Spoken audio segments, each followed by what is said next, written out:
Why don't you sing a song about Gallery Nucleus? Yeah, a Gallery Nucleus song. Gallery Nucleus, Gallery Nucleus.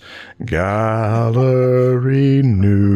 getting the awkwardness out of it now. Nucleus. Would you join me if you were? What? Charlie, would you join me? Sure. I'll do the Gallery. Oh God. Gallery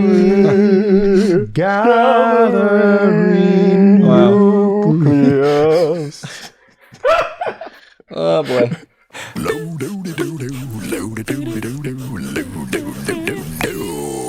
It's the Draftsmen Show. Yeah.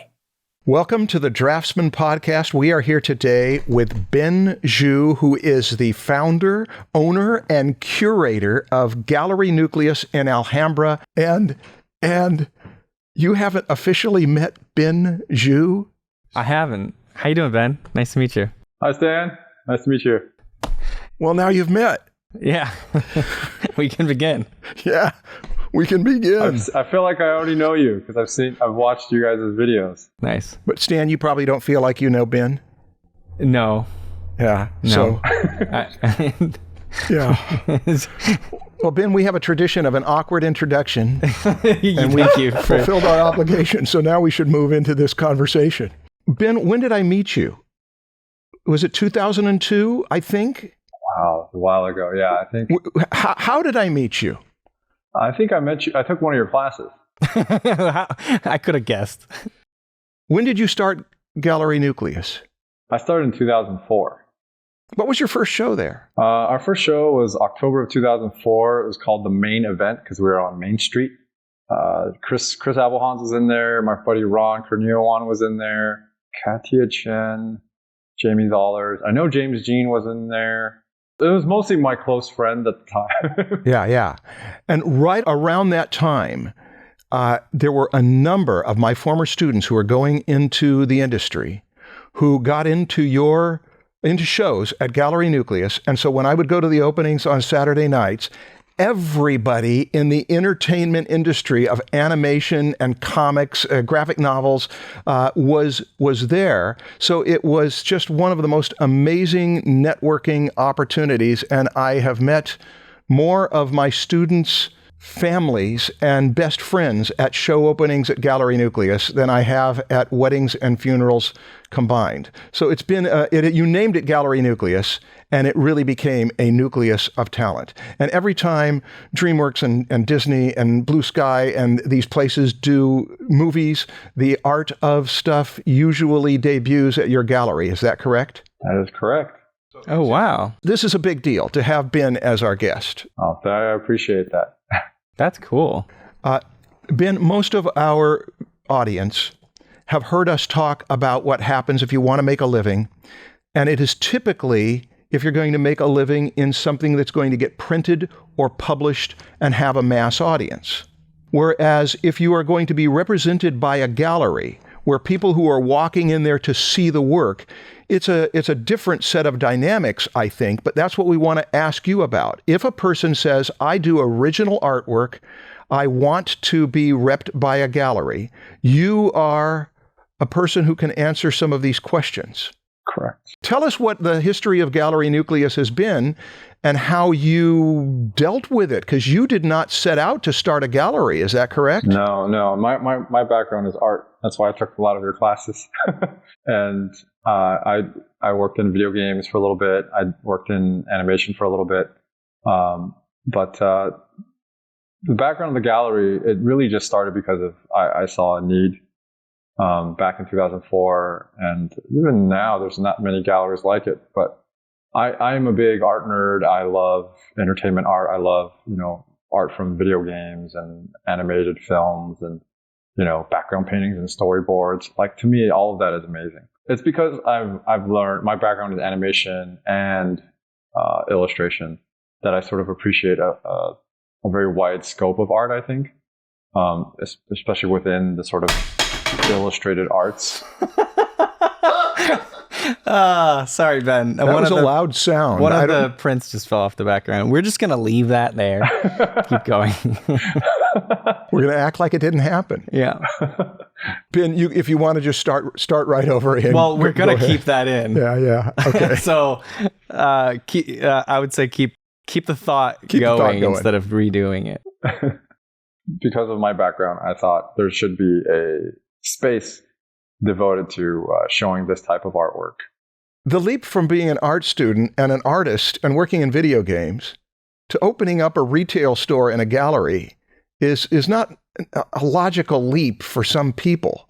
So that's part of what I'm getting at is why did you do this? You're hosting your friend's art, yes, but you're also taking on a world of trouble of running a retail store. The easy answer is that I was naive and young, and I thought I could do it. I thought, aside from, feeling like there was a need, I was in a headspace where I was sort of exploring, finding myself. I had just finished about 3 years on Call of Duty 1, working on as a background artist, doing 3D modeling, texture, lighting, all that stuff. And that was great. And that was that was pretty much what I wanted to do when I graduated. I knew I probably was going to get into animation and visual development. I thought I wanted to explore the business side of things a little bit. I wanted to try something I was kind of scared of, something different before I went back into sort of the art industry. There's other factors I felt somewhat of pressure from my parents to do something aside from art. Really? Without going too deep into the psychology of it.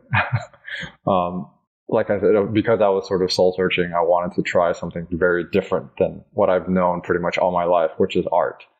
I thought, okay, well, my parents have always they've always encouraged me to do business. They support my art, but I think in the background, they've always wanted me to do some business related thing. And so I thought I would try it in my own terms, and thought I would open a gallery/coffee shop. I knew that the gallery aspect is something I wanted to do. I wanted to definitely showcase my friends' artwork, and just not just my friends' artwork, but just amazing artwork that's out there in terms of entertainment art and illustration. And then the coffee side was that was just something ancillary that for people to hang out. But I didn't know the first thing about coffee, and I wasn't about to. There was already too much learning to do, so I just kind of decided, I love books. I collect books myself, so why not have part of it be a bookstore? And that sort of allows people to engage in a more commercial manner, or just sort of attract them through it's a bookstore. But then once they get inside, it's more than a bookstore. It's primarily an art gallery. So I don't know if that answers your question. Do you want to give us a little list of who you've hosted there? Oh man, there's so many people. There are so many people. There have been so many shows that you've had there. Yeah, I mentioned James Jean earlier. We've had Justin Sweet. I'm trying to think of artists that you guys have had on the show as well. You had a Drew Struzan show. We did. That was a huge one. Yeah, Drew Struzan. We also had Bob Peak. That's right. Okay, Stan, what do you want to ask Ben? As a student, I would want to know, what do I do to begin the process of getting into a gallery? What are the first 5 things I need to make sure I have ready before I even walk in? Or do I walk in? Do I email? I think, yeah. No, that's a good question. I think, yes, you can walk in, you can email. One quick tip is that when you email, don't ask if you can show them your art. Put your art in the email. Put a link to your art in the email already. I get so many of those. Yeah. I get so many emails where they say, can I show you my art? Do you say no? I don't say no. I usually point them to, eventually I learned to just point them to our submission section on our website. Okay. So we've kind of streamlined our process where we have, all the submissions go through to our submissions email. And if they did that, that's already a good sign that they're like reading or really researching our website. Yeah. And then we look at those as a group, like as a team, I wouldn't say like about every month or so. Okay. What percentage of the people you represent came from them submitting to you versus you reaching out to artists that you want in your gallery? Good question. That is a good question. I think it's definitely more of us reaching out to the artists. I want to say the percentage of artists reaching out to us is probably, I want to say somewhere around 10-15% maybe. Oh, wow. Okay. I think walk-ins maybe a little bit more, people who have been suggested to us by other artists. So that's I would put that in a higher percentage. But people who the walk-ins. Yeah, I was like people who like we've met at shows, who I've actually interfaced with, that helps a little bit more. And who've like shown me their work, like, you know, they'll literally pull up their phone and this is my work on Instagram or whatever, you know, and I'm like, okay, cool. But just submitting through our submissions, I'll be honest, a lot of the stuff that goes into our submissions email is not, you can just tell like, oh, this is like completely different from what we do. Oh, it doesn't even just fit the gallery. It doesn't. They're just like, oh, well, this is the submissions area. I'll just throw whatever. It's not entertainment art. It's not animation. It's not any of the, you know, the primary genres that we're focused on. Okay, so aside from being the type of artist that you actually represent, what else can I do to stand out and get you to look at it and say, yes, I want to represent that guy? Well, see, as a student, it may be a little bit different than as or not as, I guess not as a student, as a kind of someone just beginning the process of becoming a professional, I guess. Our gallery is definitely a little bit different than a lot of other galleries, just because of the nature of the art we show is a little bit more commercial based.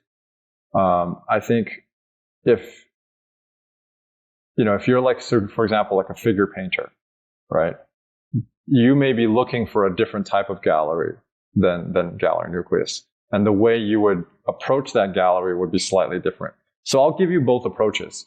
Okay. If you were like a fine art painter and you were approaching like galleries in Laguna or whatever, definitely have, a body of work. And when I say body of work, have like a series, don't just have like, it's this figure here, and this figure is doing this other thing or whatever. Have it look as like a cohesive body of work. You know what I mean? Like not just a bunch of studies. Have it all sort of like look better as a set. You know what I mean? And I would say have maybe like 6 different paintings or drawings or whatever it is. And have that on your, obviously have a presentable website, social media. Okay, that's the big thing now. It's a web. So the artists should have their own website and social media where they're your own website.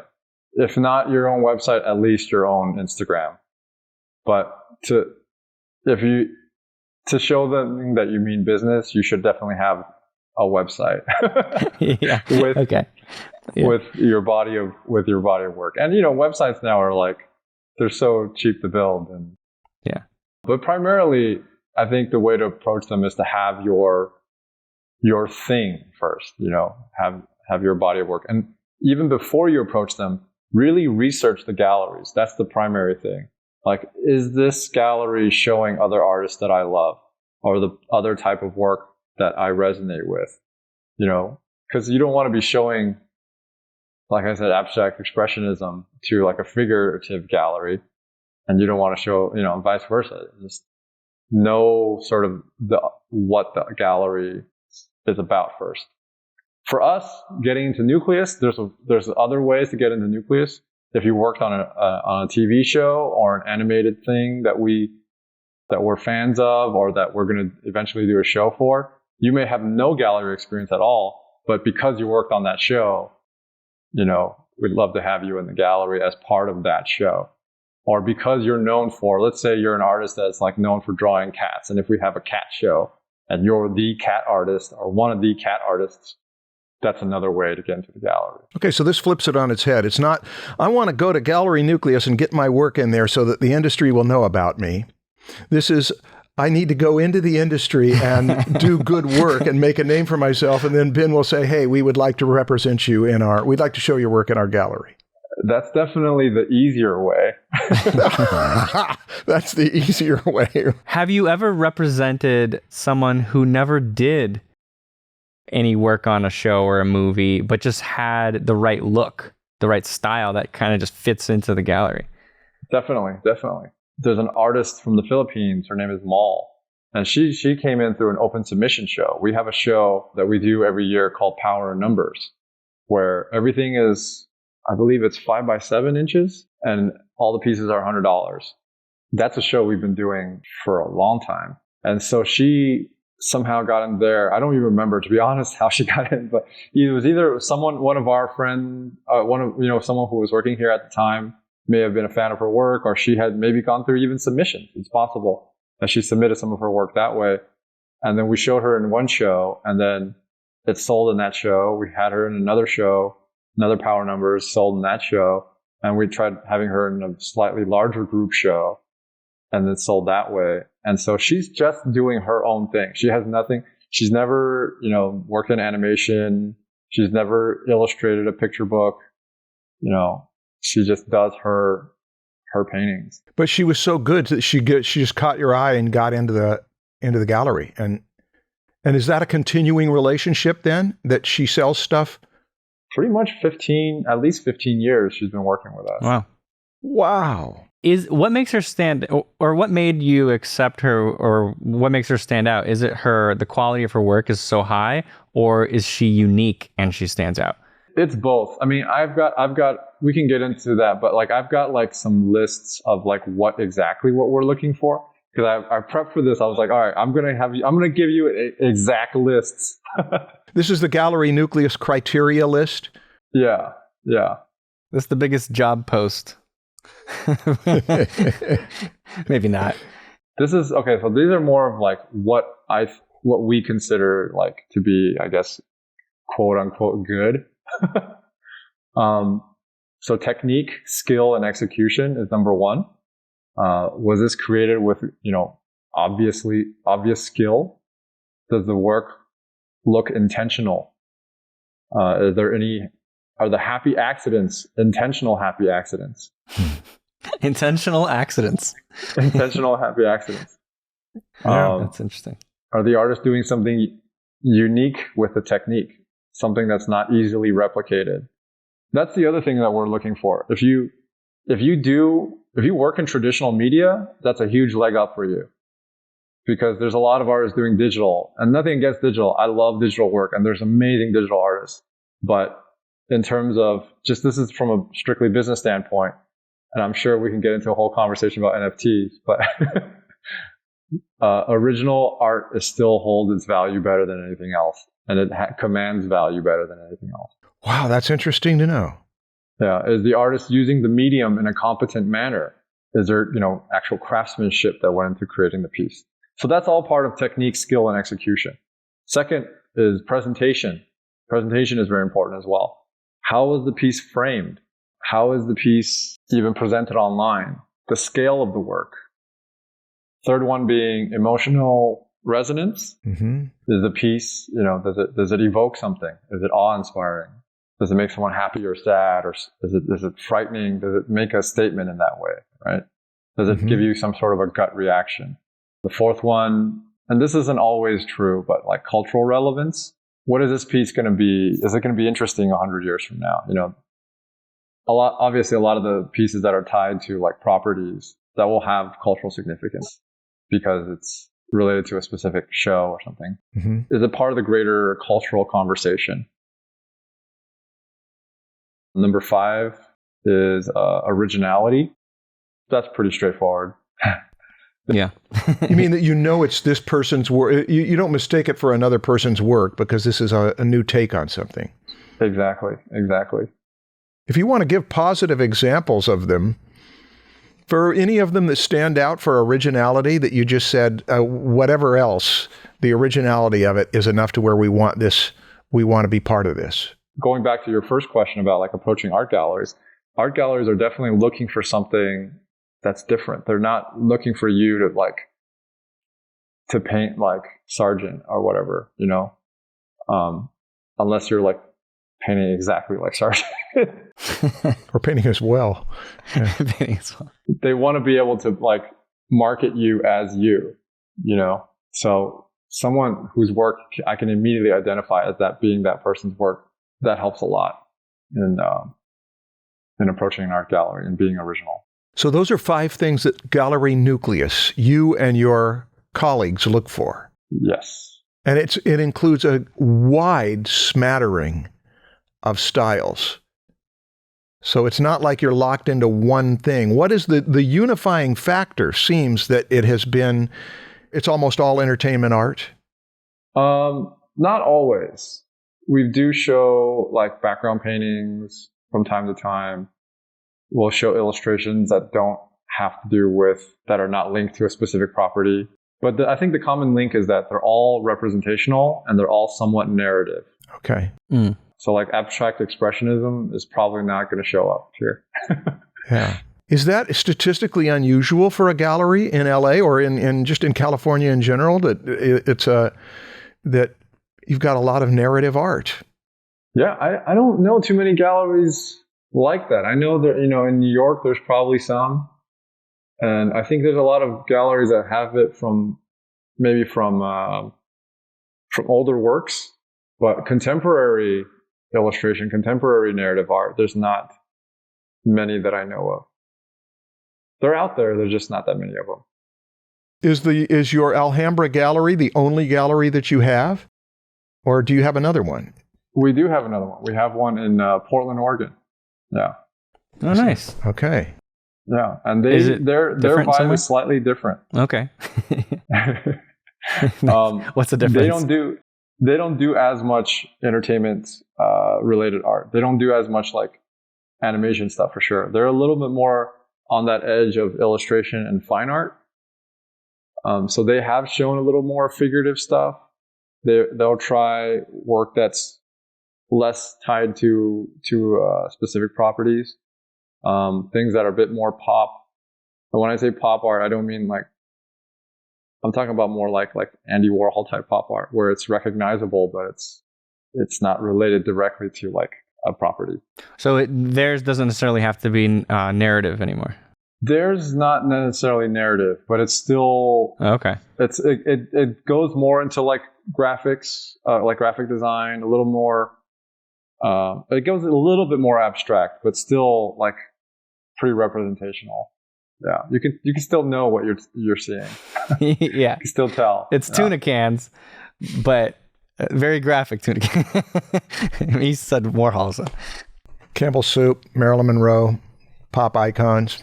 Okay, so how do I keep my position at the gallery? How do I make sure I don't screw it up and ruin the relationship and working with galleries? Yeah, we'd love stories. Oh yeah, stories. Oh man, that's the real question. I'll try to think of some. I mean, it's easy to ruin a relationship with a gallery. Oh really? Well, good. To give us the 5 worst things that can happen if you're in a gallery, and then we'll get to the positive stuff. I'll just read off my list of pretty much a little bit of both there. Number 1 is don't be late. That's a very obvious one. Don't be late. If you have a show coming up, you got to get all the stuff shipped to you by a certain date. Yep. Because we try to give them very real deadlines. We try not to pad our deadlines, but we definitely give them the deadlines up front and be like, okay, this is when we need the art, and this is when we need the marketing materials or whatever. Yeah. You got to promote the show in order for it to be successful. So exactly. Dates. Number 2, very important. You must respond promptly. This is probably the easiest way to not work with a gallery is to just ghost us. It makes our job so difficult where we don't hear from an artist. Everything's like moving, there's momentum. It was like, oh yeah, email back and forth. And then all of a sudden, just weeks with nothing. So this is related to not being late, in that this is just respect for the other party's time. Yeah, exactly. Well, those are big deals. Yeah, I can see why that would be. We start sweating. We start like, well, is this person still alive? Is the show still happening? That happens. And, luckily sometimes they're like, oh, hey, they come through a little bit later. And they're like, oh, sorry, and that's fine. But there are other times where we just we just don't hear from them. And that's. Wow.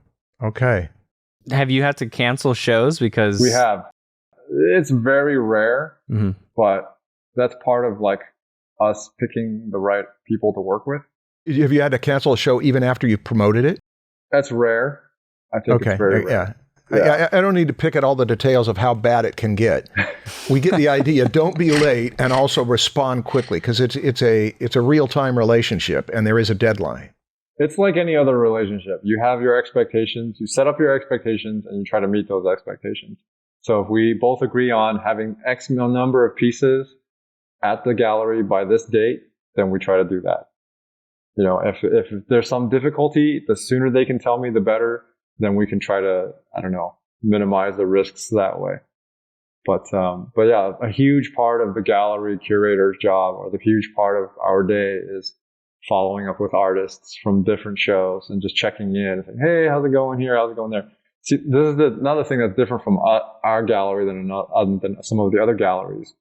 Our gallery, we work with a lot of artists who are working, commercial day jobs on animation or, illustrating other things, freelance, whatnot. They're not doing this full time.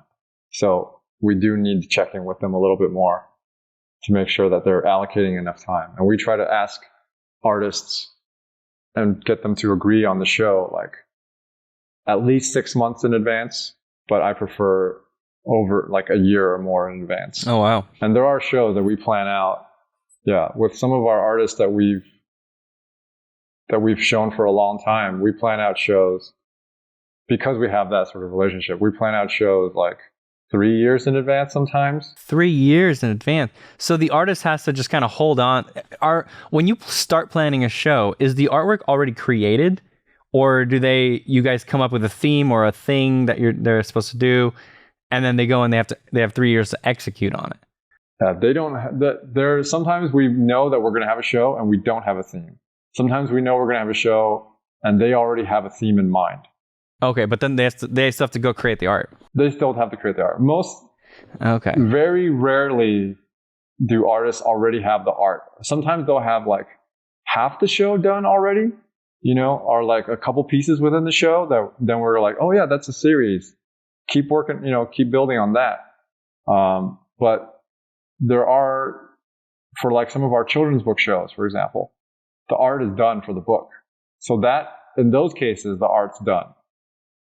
But when we're doing a solo exhibition for an artist and it's not tied to a property or anything like that, generally the art is not created yet. What kind of shows do you have where it's not connected to a property? Like, what are the themes? Just give me some examples. Like one of the artists that we've worked with for a long time, Junko Mizuno, she's a comic book artist. She's done a lot of manga in Japan. And she also just has her own sort of like sensibility, her own paintings. They're not like based on anything specific. So for example, like we did a theme show that was all based on food because she loves food. So all the paintings were food related. That's great. Yeah. Or we'll do one that's based on like Japanese, folk tales or something like that. Yeah. So the artists come up with their own sort of themes so that they can tie themselves to something so that they can get inspired to create the work. Yeah. We have a show behind me right now. This artist, Philip Vos, who's an amazing artist, he works in animation, but we didn't pick him necessarily because of his animation work. What's behind me is actually his own personal work, which is very much children's book. It's very different than his like entertainment art. It's all real media and it's all children's book sensibilities. And the theme for this show is more just like it's a very loose theme. It's all the imagery is sort of like for example, like something that could be in a fable, something that could be in a children's book. They're all sort of whimsical. You know, sometimes it's not a direct theme that ties all the work together. Sometimes it's just sort of a feeling or a sensibility that ties all the work together. Can you show us your favorite one? Like, just take one off the wall and just show the camera, Sure. or are they are they permanent? No, they're not permanent. It's hard to pick a favorite. I might have to pick 2 or 3. Hold on one sec. Okay.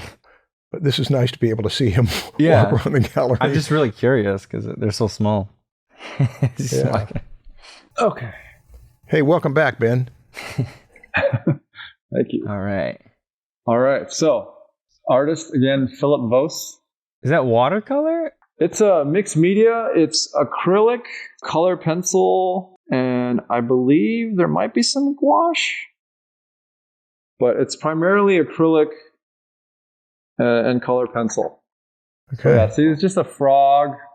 This one's, I believe it's called Frog Writing Down His Thoughts or something like that. That's a very, very direct. Yeah. Frog in a garden. It's got a very whimsical feeling, a very innocent sort of illustration style. I love his use of color. It's kind of vintage and contemporary at the same time, but he's got a real warmth to the way he portrays the subject matter. So there's that one. This one here, Mm-hmm. you guys can see that. Is it a troll? It's a troll under a bridge, and there's like trains and there's Wait, what is that down there? these are bull. Oh, bull. Okay, yeah. Yeah, and this is one of the bigger ones. Oh, yeah. Oh, cool.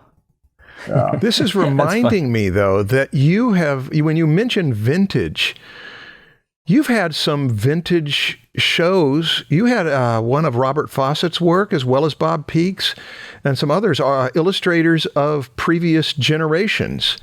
Yep. That Al Parker. We had an Al Parker right. show. Robert Fawcett was amazing. He's still one of my favorite draftsmen. Oh, he said it. He said it. Yeah, that's what. Okay, this is what we were waiting for. That's why I'm on the show, guys. Yeah. We've got this things about working with a gallery and keeping a good relationship is don't be late and respond quickly. Was there a third one after that? Oh, there's more. Okay, we're listening. Set up the expectation before you create the work and deliver on that expectation. Ooh. So there's been times where an artist says, oh yeah, I'm going to make this. And then when we get the work, it's totally different. Like, don't do that. If you're going to change halfway through, or you're going to evolve, or you change your idea, let the gallery know so that we're not surprised. Because from a promotional standpoint, we got to know what angle we're going at this. Yeah, good. Consistency. Yeah, don't have your other exhibitions too close together. So for example, if you're going to show at our gallery, don't have another solo exhibition 2 months prior or even 3 months prior. I mean, if it's a solo exhibition, you should have those like maybe twice a year and like super spread out at best, but preferably just like once a year for a solo exhibition. Artists usually generally do like one solo and then maybe a couple group shows within the year. But yeah, that's one thing is a schedule, because sometimes we don't know what the artist's other shows are. But if they're just trying to like bite off too much, they have too many shows back to back, it can make some of them not feel as special. So that's a marketing thing too, right? That's where you're not as unique as you thought you were as you're promoting this artist. Exactly. Okay, yeah, Exactly. I hadn't thought of that. That's interesting. Let's see. Okay, so the next one is make sure to stay consistent with your prices. For example, if the gallery, one of the jobs of the gallery is to help you sort of manage your prices. And I'll get into this later of sort of like why a gallery or what the gallery provides and sort of the importance of the gallery. But, as an artist, you don't want to sell your work at a gallery at one price and then sell it to your friends at another price necessarily. I mean, if it's your close friend, whatever, we won't get into that. But like, not publicly selling it to your Keep it a secret. exactly, don't undercut yourself. And it's also for yourself too. Don't just think, oh, well, the gallery, if I sell it here, I'm not, I'm not sharing my profits or whatever. But at the same time, you're also hurting the value of your own work. Mm-hmm. Don't randomly sell work on your website without letting the gallery know. This is especially important if you're represented by a gallery and they're doing a lot of shows with you. You don't just want to suddenly start flooding your own market. What if they are already selling a bunch of work on their website and then they come to you and they're... Some artists do that. I think it depends. That's a case by case. It depends what they're selling on their site. Sometimes if it's different enough, then it might be okay. But like the more, we definitely, as a gallery, we definitely want the more significant pieces. Significant could be larger. Significant can be, for example, maybe you sell like pencil sketches on your site and we sell the paintings or things like that. But generally, majority of your sales should go through the gallery. Okay, so here's some things that we do encourage. Definitely, we encourage you to continue promoting your own work. Don't leave all the marketing up to the gallery. We encourage to keep communication open with the gallery and let the gallery know of any updates and progress. Like some artists, they're really great at it. They're posting teasers on Instagram. They're sending us their progress shots, things like that. If there's any problems, if there's any drama, okay, this hasn't happened with us so much, but I know that with like there's been other situations with other galleries, and just in terms, this is just a good rule in general. Like, don't suddenly turn to social media and have that be your soapbox. Like, approach the gallery about it first. See if there's something that, whatever gripe that you have with them or whatever you're not comfortable with, like talk to them, have a conversation about it. They're there to work with you. Like a gallery and artist is very much a relationship. Mm-hmm. I think the most successful artists or the most successful careers they have is like having a good relationship with the gallery. Those are the primary things on my list. Yeah, that was something that came up early, I think maybe in the first season that we were doing this podcast, is students who ruin their reputations or people who ruin their reputations because they have trouble with an employer or trouble with anyone that they're working with, and they immediately turn to the public to try to get people on their side, and then it shows that that's where you go. You didn't go to them and you didn't work it out. You tried to turn it into a public drama. Yeah. So you haven't had that happen, but you've seen it happen with other galleries? Yeah. Sure, I'm curious, but but then you'd be doing it, wouldn't you? Yeah. When you can't reach someone, I get it. But if they're within emailing, if you're already on like talking basis. Yeah, you can't do it on your own, so you have to call in the public as a cop. Unless you do have to. but yeah, usually, if you already have a relationship, you probably don't have to. I wanted to ask more about pricing because I'm sure a lot of people want to know more. You mentioned you want to be consistent, so that makes sense.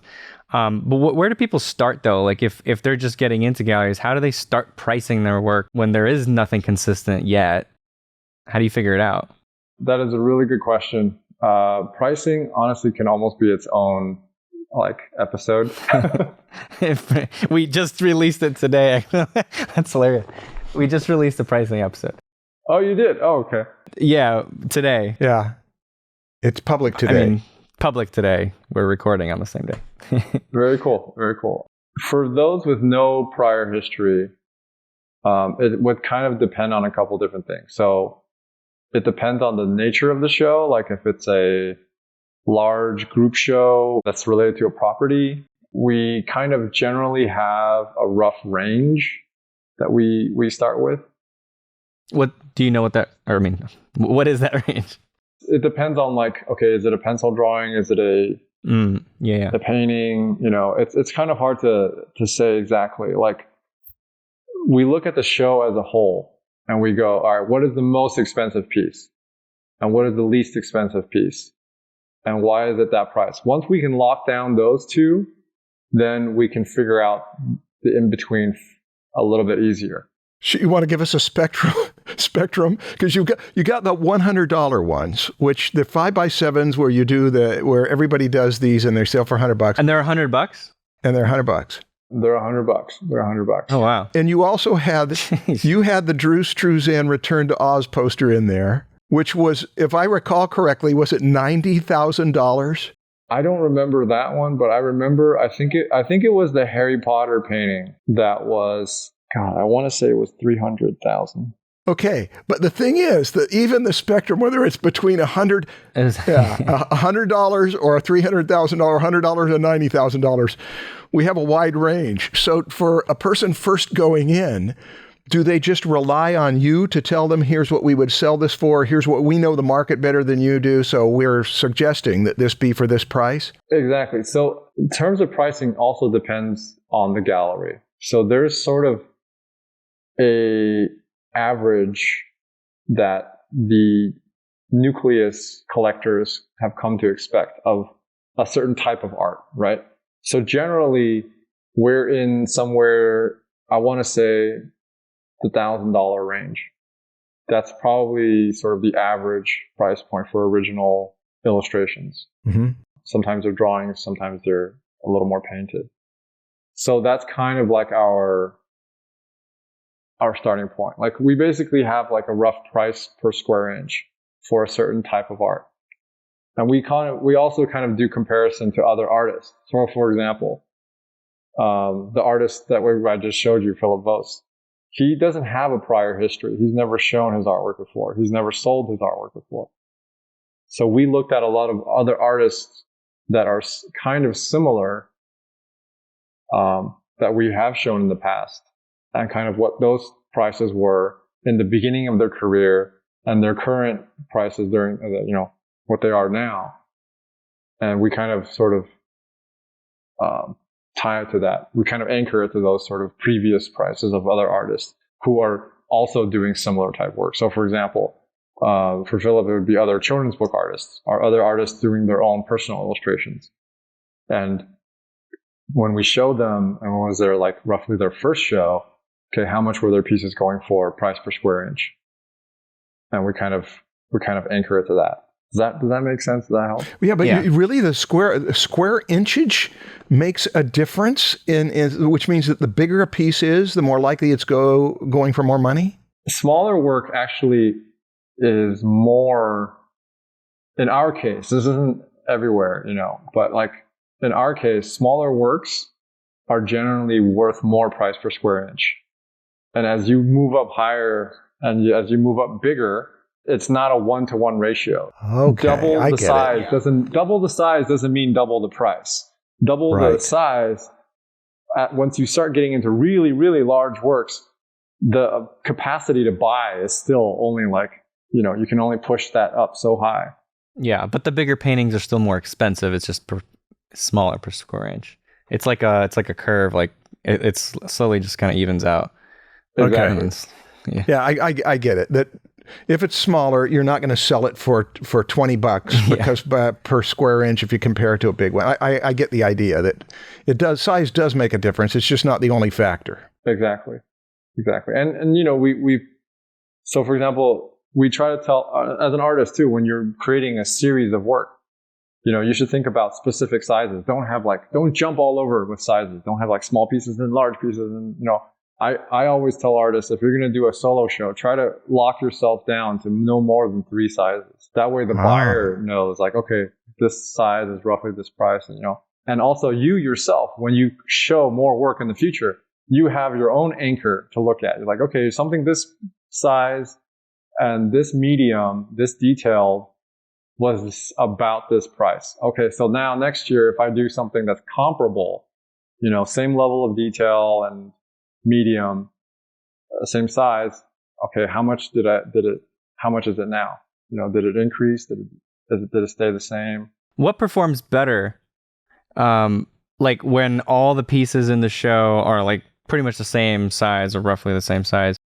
Or if you have a few hero pieces that are like bigger, more complex, and then a bunch of like secondary pieces. Yeah, honestly, it really depends on the artist and the specific work. Even there's no easy answer to that. But I know for myself, I've done both ways. I've had, I've had artists where they've had like one huge hero piece, just to sort of help anchor other things, just to see, like, that's like, you know what, this may not sell, but I just want to put this one out there. It elevates the whole show if you have this one really nice piece. Yeah. Exactly. Pricing is also relative, is what I'm trying to say. How much percentage does the gallery take? The standard 50-50.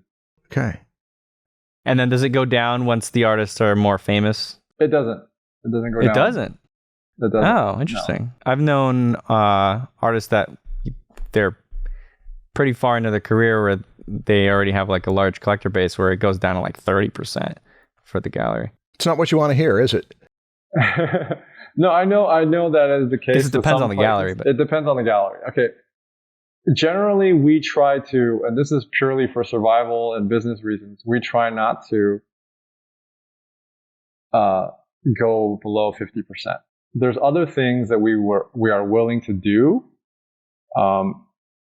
Like, for example, sometimes we'll provide ancillary stuff like, maybe we'll pay for their flight. Maybe we'll cover half the framing cost. Or we'll offer some other sort of benefit.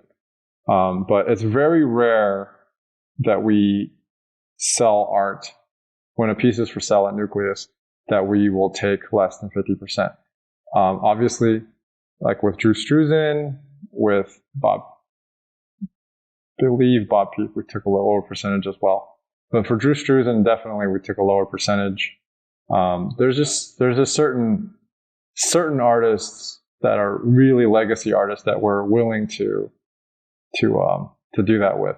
Okay, yeah, but it's like 90%, 99% are in the 50, and then like those top 1% are, you can go lower because they're exactly pretty much sell their own stuff. If they're commanding, like $20,000 per piece, and they're selling it at that price, then yeah, we'll go lower. Because it comes down to the level of risk, I guess. You know what I mean? Yeah, because you might sell one Drew Struzan, and that's like the same as one or all the pieces from another show. Right. Exactly. Like, just to feed you guys a little more, like, things artists commonly forget is I have a list for that, and then I have a list of why galleries sort of, what galleries do and why they exist in a way. Yeah. That's a good one, actually. What do you even mean by what artists forget? What? So, like, sometimes when working with a show, they just, like, so like signing their artwork. A lot of artists forget to sign their artwork. Oh, jeez. Okay, yeah. Yeah, I've purchased a few pieces online from artists, and they'll ship it to me and it's not signed, and I'm like, huh, is that normal? Like, I thought it was going to be signed. But yeah, it is disappointing. Yeah, so sometimes we'll have to, like, some galleries will do a certificate of authenticity. For us, an artist, when they sign the art, it kind of forgoes that. But especially with digital art, collectors require more like some sort of certificate that says that, we're vouching for the real, that this is the authentic piece. Some things that artists commonly forget. Signing their art is number one. And I'll forget to tell them, you know what I mean? They'll come in, they'll bring all their work, and it's, a show will happen and the pieces are framed. And then suddenly we'll notice, like, oh, there's no signature. Because so the buyer will ask, and we're like, no, we forgot to ask the artist to sign the piece. Oh, yeah. Because a lot of these artists, like I said, they're commercial illustration background. A lot of times they're not supposed to sign the piece. You know what I mean? Right. But yeah, that's one thing. And then another thing that artists commonly forget, if they do frame it themselves, I want to say like half the time they forget to put that little hardware on the back so that you can actually hang the work. The hanging hardware? Oh, okay. Yeah. Because there's different hardware. Sometimes there's the wire, and then other times there's like drilling in that little, like, I call it alligator teeth. I'm not sure what it's called. To this day, I should really know what it's called. Yeah, you shouldn't, of all people. Sometimes they forget to tag the gallery in social posts. They're doing all this great marketing, but they forgot to tag. They forgot to say that this is like a solo show with Nucleus or whatever. They're just showing off work for like, people don't know why or when the show is. So that's something that artists forget sometimes. Another big one is they forget to ship it in a safe manner. I've had artwork show up in like a bag. And, I'm like, how do you, plenty of times it's just completely shattered. You mean the glass that was covering it was shattered? Yeah. I've had pieces from other countries show up. Like there's no backing on it. They just shipped it in a frame in a bag with minimal bubble wrap even. You know what I mean? Like if you're shipping it from another country, you should at least have it a box within a box.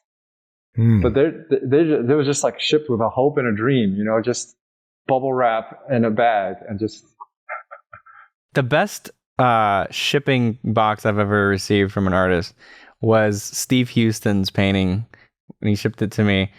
He builds custom wooden boxes for that fit perfectly and hold his frame perfectly. And I had to use a screwdriver to take out like 50 screws. I mean, it was solid. It was a solid wooden box. It wasn't getting destroyed. It was, yeah. I mean, so that's that what you charge want. Yeah. I don't necessarily want that either, to be honest. You don't want that. Yeah, that took me a while. Yeah. No, Steve is his own thing. But he's when he's making it and shipping it himself like that, I think that's great. I guess I do want that to the extent, especially if the work is like, yeah, if it's an expensive really piece, you don't want it to be damaged. You'll spend 5 minutes. Yeah. But generally a box within another box, and as long as both are bubble wrapped and have, peanuts or another layer of bubble wrap, like our shipping guy does a great job. He knows how to ship it cheaply, but still get it there safely. Okay. Yeah. That's pretty much it. This is kind of a last one, but this is more for our some of our bigger group shows. Some of the artists, and we've had to remind them, so it's not as much of a problem anymore, but some of the artists for our sort of bigger group shows where it's related to a property, they'll just assume that we're like a museum and they just won't make it for sale. They'll just think like, oh, I get to just show my art. This is great. Like, no, your piece has to be for sale. So that's a big one. Yeah. I mean, we talk about working with galleries, like, don't price your work thinking that, oh, no one will buy this. I'll purposely price it high. Like, don't even bring it to me if that's the case. You know what I mean? Don't tease me. Don't tease the buyers. What? Marshall gave me a funny look. I'm only going to say this if I have the option to edit it out. Yeah, you always have the option.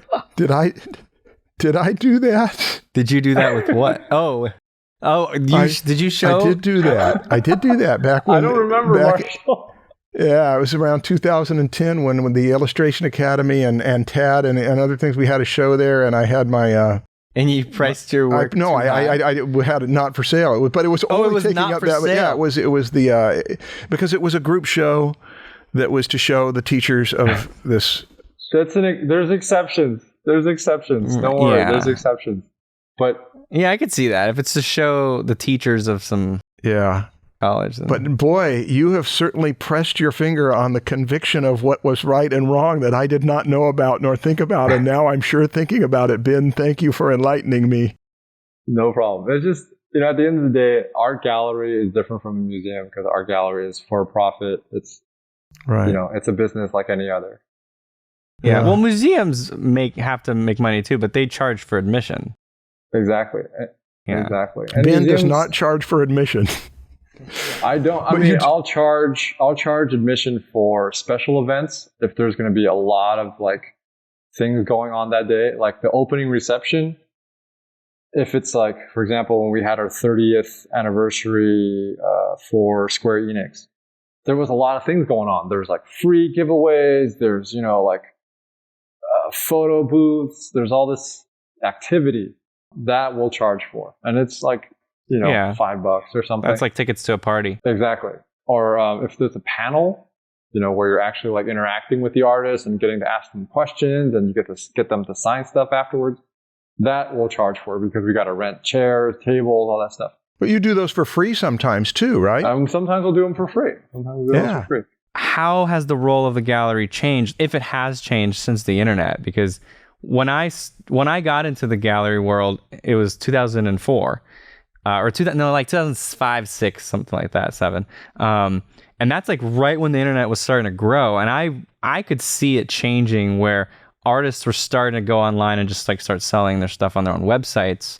That became an option. But you started at around that same time, right? So you've kind of exactly grown with the internet. We started when there was no Facebook.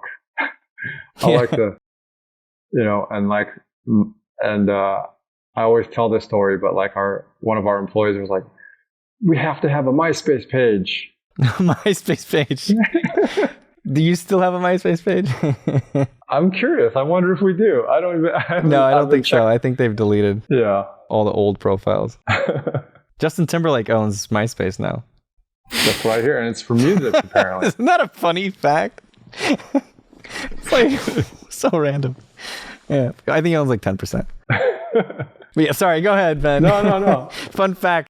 But yeah, like the internet has changed, I think, the way galleries operate, and it has changed the role of the gallery a little bit. But I feel like the primary role of the gallery is still very similar to what it was before. And I'll go over that right now, so the primary role of the gallery is to represent the artist. And when I say represent the artist, they're acting as an agent in a way, but in a specific context. We're not like the agent, and some galleries are. They're like a gallery, but also their illustration agent. I've known galleries to do that. Sometimes, they're like a gallery, but they're also basically they help them get work in other ways as well. So they also help them get commercial work. Exactly. Some galleries do that. Oh, interesting. They're usually illustration agencies / art galleries. That's not very common. But let's see. To help the artists promote their work so they can focus on making the artwork. That's a big one. That's one big reason why art galleries exist. Artists, you don't want to have to represent yourself and to also focus on your art can be daunting for a lot of people. I think especially back in the day, there was not as many ways to get out to the collectors and to reach the collectors or the fans, and there is an established network that the gallery has. Right. You have a collector base. Yeah, we have a collector base. We have our newsletter. We have our social media. We have, our walk-in traffic. There's other things. I'll get into that. But yeah, so artists, like a good gallery should help the artists promote their work and allow the artists to sort of give them an excuse to make the work, but 2, to allow them to focus on making the work. So the gallery helps take care of the business side a little bit more. Because I knew no artists that like they come to the gallery and they're like, oh, I'm tired of trying to sell all this stuff on my own. You know what I mean? And it's not that they weren't successful at it. Like some artists actually do pretty well on their own, but they end up wanting to just go through an art gallery because they're tired of doing all the brokering and negotiating the prices or whatnot and shipping out the piece. And, it's a lot to manage on your own. So the art gallery also helps manage the artist's career. For example, we were talking about pricing. One thing, and when I say their career, I mean specifically their gallery career. Their illustration career or, studio career, that's different. Within the gallery setting, the gallery sort of watches over your prices. They watch over your collectors. They help get your work out there to a wider audience. They're archiving your work. They're very much like managing your career, essentially. So another reason to be a champion of a specific artist or specific genre. So some art galleries are like, oh, we're the art gallery for Southwestern Indian art or cowboy art or whatever, And so that gallery is very valuable for sort of having that type of work or showing those types of artists. The galleries also exist because they're here to educate the public. I think we do a fair amount of educating the public, primarily because also we're a main street gallery. Like you can just walk in off the street and any regular person, there's no appointment needed. So a lot of general public is just walking in and realizing like, oh my God, there's this artist that I've never heard about, or like, what is this work? They're seeing art, they're seeing illustration art, or this type of art that they've never seen before, in a museum regularly. So that's kind of also why sort of specifically Nucleus exists, is to educate the public about this genre of art: illustration art, narrative art, animation art. Yeah, and you serve a pretty big role to collectors too, which is curation. Collectors that look for the type of work that you represent, they look to you to curate the best stuff. Exactly. Yeah, curation is a big part of it. They call it, within a gallery setting, they call it the program. Each gallery has their own sort of program. Some galleries focus on, like I said earlier, like just that one genre, minimalist art or whatever. Let's see. Art galleries also act as a historian, archivist for artists, trends, and movements. So some galleries, they're known for sort of showing artists within a specific movement. So for example, like in the early 2000s, one of the galleries, La Luz de Jesus, they're known for showing sort of pop surrealism, and that was like a movement for a while. And that sort of evolved into various things. But certain galleries are kind of become synonymous with certain genres and certain movements. And so they become, in a way, like a historian for it. And I think one of the values of Nucleus is we have a great deal of artwork from all our past shows posted on our website, going back almost all the way to like 2004, definitely 2005, but almost 2004, I think. So there's this catalog of things that have happened throughout the artist's career. Yeah. Obviously help artists broker sales, introduce their work to a bigger audience. Here's the big one. Represent artists at fairs and conventions. That's something that a lot of galleries do as part of sort of promoting their work. But, conventions and fairs can be expensive. And a lot of galleries will go to several different ones in several different states and sometimes different countries even. And that sort of is that could be very helpful. Like us, we go to Comic-Con. We also go to other conventions. Yeah, it seems like you've gone to almost everything. There's hardly been a convention that I've been to that I haven't seen you there. And Comic-Con, WonderCon, Animation Expo, Designer Con. I'm not sure whether all of those, but Lightbox, yep. Nice. One of the things that we just didn't have the time to cover is how much has gone on there. I mean, the amount of the events and the shows and the things that have gone on and the panels and that kind of stuff. I know that it might just be touting that, hey, Gallery Nucleus has done this, this, and this. And Charlie may be able to just show clips to make some editing easier, to just show all of that. But it really, the thing that has been so impressive over these last 17 years is just, it's not a large gallery, but it is a happening gallery where you go there on Saturday nights sometimes and the line is down the block, and there's definitely a gala sense of LA is descended on Saturday nights at Gallery Nucleus. And it's something that I know Ben didn't make a big deal about, but it's something I wanted to make a big deal about. I feel like that description is more appropriate anyway. Just you you saying just said that. Yeah, That so was way it's in better the than- episode now. Well, Ben, let me ask you this. You started out as an art student. You went out to be an artist and you were employed as a game artist. And then you decided to open Gallery Nucleus, which is not everybody's path.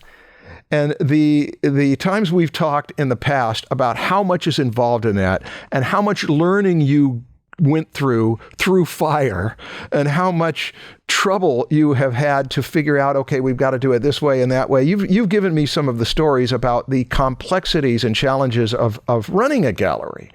But the typical thing when you're taking on something that big is that you never get back to doing the thing you set out to do because you're curating and promoting everybody else, which you have.